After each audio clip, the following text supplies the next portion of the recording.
வணக்கம் கும்பராசி அன்பர்களே. உங்க ராசிநாதன் யாருன்னு உங்களுக்கு தெரியும். சனீஸ்வர பகவான். கடந்த சில வருஷங்களாவே எல்லாம் இருந்தும் எதுவுமே இல்லாத மாதிரி ஒரு ஃபீலிங். இதுல தான் உங்க வாழ்க்கை போய்கிட்டு இருக்குது இல்லையா? ஆனா கவலைப்படாதீங்க. அந்த நிலைமை மாறப்போற ஒரு வருஷத்தை பத்தி தான் நம்ம ரொம்ப விரிவாக பார்க்க போறோம். இந்த 2026ஆம் ஆண்டு உங்க வாழ்க்கையில ஒரு மிகப்பெரிய திருப்பு முனையா அமைய போகுது. இந்த உணர்வு உங்களுக்கு நல்லாவே புரியும்னு எனக்கு தெரியும். ஒரு பக்கம் ஏழரைச்சனியோட புடி, இன்னொரு பக்கம் ராசியிலேயே ராகுவோட சஞ்சாரம். அடேங்கப்பா, கிரகங்கள் உங்களை பாழாய்படுத்துருச்சு. நிம்மதியா ஒரு ராத்திரி தூங்க முடியல. மனசுல ஒரே அழுத்தம், எதிர்காலத்தை நினைச்சு ஒரு பயம். ஆனா வெளியில யாருக்கும் தெரியக்கூடாதுன்னு சிரிச்சுக்கிட்டே உள்ளுக்குள்ள இருக்கிற வழிகளை மறைச்சு வாழ வேண்டிய ஒரு கட்டாயம். ஆனா அந்த நிலைமை மாறப்போகுது. சரி, இந்த விரிவான அலசல்ல நாம என்னென்னலாம் பார்க்க போறோம்னு ஒரு சின்ன ஓட்டம் பார்த்துடலாம். முதல்ல உங்க இப்போதைய போராட்டத்துக்கான காரணங்கள்ல ஆரம்பிச்சு, அப்புறம் 2026ல வரப்போற அந்த முக்கியமான கிரக மாற்றங்கள், தொழில், பணம், குடும்பம், ஆரோக்கியம் எப்படி இருக்கும், வருஷத்தோட முக்கியமான காலகட்டங்கள் எது, கடைசியா இந்த நல்ல பலன்களை முழுசா அடைய என்ன சக்தி வாய்ந்த பரிகாரங்கள் செய்யணும்னு எல்லாத்தையும் ஒண்ணு விடாம தெளிவா பார்க்கலாம் வாங்க. வாங்க பகுதிக்குள்ள போகலாம். எப்பவுமே கடந்த காலத்தை சரியா புரிஞ்சுகிட்டாதான் எதிர்காலத்தை ஒரு நம்பிக்கையோட நம்மால வரவேற்க முடியும். உங்க கஷ்டங்களுக்கு உண்மையான காரணம் என்னன்னு முதல்ல பாத்துருவோம். உங்க கஷ்டங்களுக்கு இதுதான் காரணம். நீங்க 7.5 சனியோட கடைசி கட்டத்துல, அதாவது பாதச்சனியோட தாக்கத்துல இருக்கீங்க. இதுதான் சோதனையோட உச்சகட்டம்னு சொல்லுவாங்க. இதுக்கு முன்னாடி இருந்த ஜென்மச்சனியோட வடு, அதாவது சனி பகவான் உங்க ராசியிலே இருந்தப்ப கொடுத்த கஷ்டங்களோட தாக்கம் இன்னும் முழுசா ஆறல. அது போதாதுன்னு உங்க ராசியிலே ராகு பகவான் வந்து உட்கார்ந்ததால தேவையில்லாத பயம், குழப்பம், ஓவர் திங்கிங்னு மன அமைதியே இல்லாம போன மாதிரி உணர்ந்தீங்க. ஆனா இந்த நிலைமைக்கு ஒரு முடிவு வரப்போகுது. இப்போதான் அந்த திருப்புமுனை ஆரம்பமாகுது. 2026ல நடக்க போற முக்கியமான கிரக மாற்றங்கள், குறிப்பா உங்க ராசிநாதனான சனியோட நகர்வும் குரு பகவானோட பார்வையும் உங்க வாழ்க்கையோட போக்கையே மாத்தி அமைக்க போகுது. வாங்க அந்த முக்கியமான மாற்றங்கள் என்னன்னு பார்க்கலாம். இந்த தேதிகளை உங்க டைரியில குறிச்சு வச்சுக்கோங்க. மார்ச் 15ல சூரியன் சனி சேர்க்க நடக்குது. இது ஒரு புது தொடக்கத்தை கொடுக்கும். ஏப்ரல் 14ஆம் தேதியிலிருந்து கொஞ்சம் கொஞ்சமா நிலைமை சீராகிறதை நீங்களே உணருவீங்க. குறிப்பா ஜூன் 1ஆம் தேதிக்கு அப்புறம் குரு பகவானோட முழு பலத்தால வேலை சம்பந்தப்பட்ட பல பிரச்சனைகள் தீர்ந்து ஒரு பெரிய நிம்மதி பெருமூச்சு விடுவீங்க.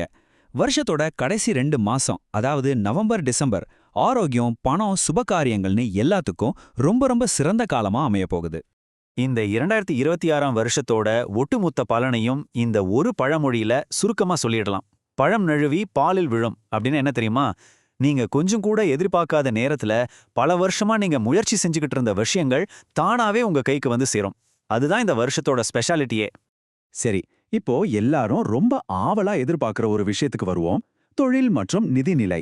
இதுவரைக்கும் இருந்த மன அழுத்தம் எல்லாம் குறைஞ்சு முன்னேற்றத்துக்கான பாதை நல்ல பிரகாசமா தெரிய ஆரம்பிக்க போகுது.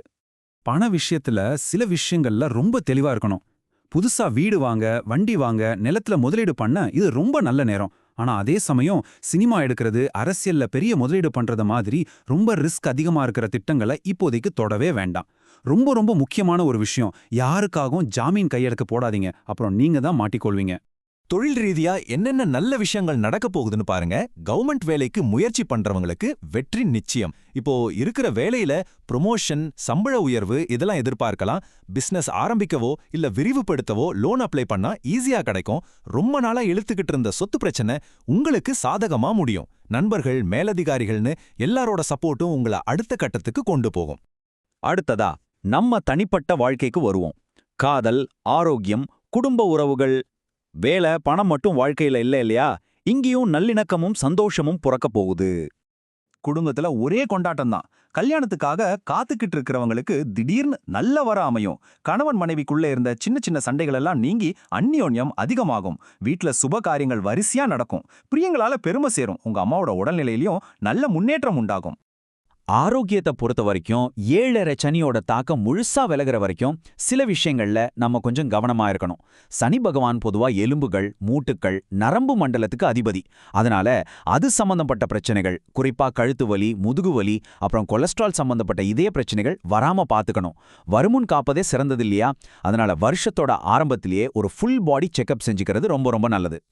சரி, இந்த 2026ஆம் வருஷத்தை இன்னும் சரியா பிளான் பண்றதுக்காக அதை 4 காலாண்டுகளா பிரிச்சு பார்க்கலாம்.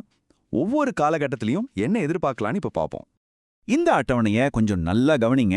ஜனவரியிலிருந்து மார்ச் வரைக்கும் வேலைக்கு பிரச்சனை இல்ல, ஆனா செலவுகள் அதிகமாகும், உடம்புலயும் கொஞ்சம் கவனம் தேவை.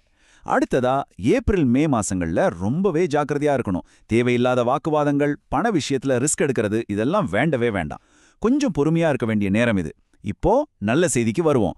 ஜூன் மாசத்திலிருந்து செப்டம்பர் வரைக்கும் ஒரு அமைதியான முன்னேற்றமான காலம் தொடங்குது. கடைசியா அக்டோபர்ல இருந்து டிசம்பர், இதுதான் இந்த வருஷத்தோட பீக் டைம். ஆரோக்கியம், செல்வம், சந்தோஷம்னு எல்லாமே கூடி வரும். கடைசியா நமக்கு வரப்போற இந்த நல்ல நேரத்தை இன்னும் பல மடங்கு அதிகமாக்கிக் கொள்ள நம்ம என்ன செய்யணும்? அதுக்கான சில எளிய ஆனா ரொம்ப சக்தி வாய்ந்த பரிகாரங்களா பாத்துரலாம். நான் சொல்ற இந்த ஆக்ஷன் பிளானை ஃபாலோ பண்ணுங்க. முடிஞ்சா கும்பகோணத்துல இருக்கிற ஆதி கும்பேஸ்வரர் கோயிலுக்கு ஒரு தடவை போயிட்டு வாங்க, ரொம்ப விசேஷம். போக முடியாதவங்க உங்க ஊர்ல இருக்கிற சரபேஸ்வரரையோ இல்ல துர்க்கையம்மனையோ வழிபடுங்க. கோளறு பதிகம் கேட்கறது ஒரு கவசம் மாதிரி உங்களை எல்லாத்துல இருந்தும் பாதுகாக்கும். கோயிலுக்கு நல்லெண்ணெய் தானம் பண்றது, வயசானவங்களுக்கு சாப்பாடு கொடுக்கறது, அப்புறம் மறக்காம சனிக்கிழமை நல்லெண்ணெய் தேய்ச்சி குளிக்கிறதுன்னு இந்த சின்ன சின்ன விஷயங்கள் உங்களுக்கு பெரிய மாற்றங்களை கொண்டு வரும். இங்க ஒரு ரொம்ப ரொம்ப முக்கியமான விஷயத்த நான் சொல்லியே ஆகணும்.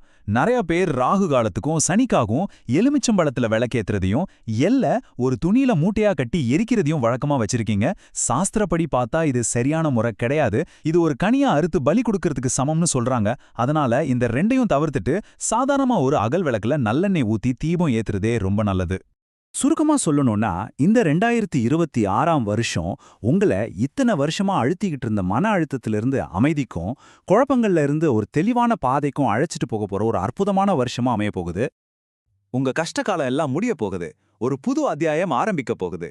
சொல்லுங்க, 2026ல உங்க வாழ்க்கையோட திருப்புமுனையை உருவாக்க நீங்க தயாரா? 2026ஆம் ஆண்டு உங்களுக்கு எல்லா வளங்களையும் நலன்களையும் கொண்டு வந்து சேர்க்கணும்னு மனதார வேண்டிக்கிறேன். இந்த விரிவான அலசல் உங்களுக்கு கண்டிப்பாக பயனுள்ளதா இருந்திருக்கும்னு நம்புறேன். உங்களுக்கு பிடிச்சிருந்தா உங்க கும்பராசி நண்பர்களுக்கும் இதை ஷேர் பண்ணுங்க. மீண்டும் சந்திப்போம். நன்றி.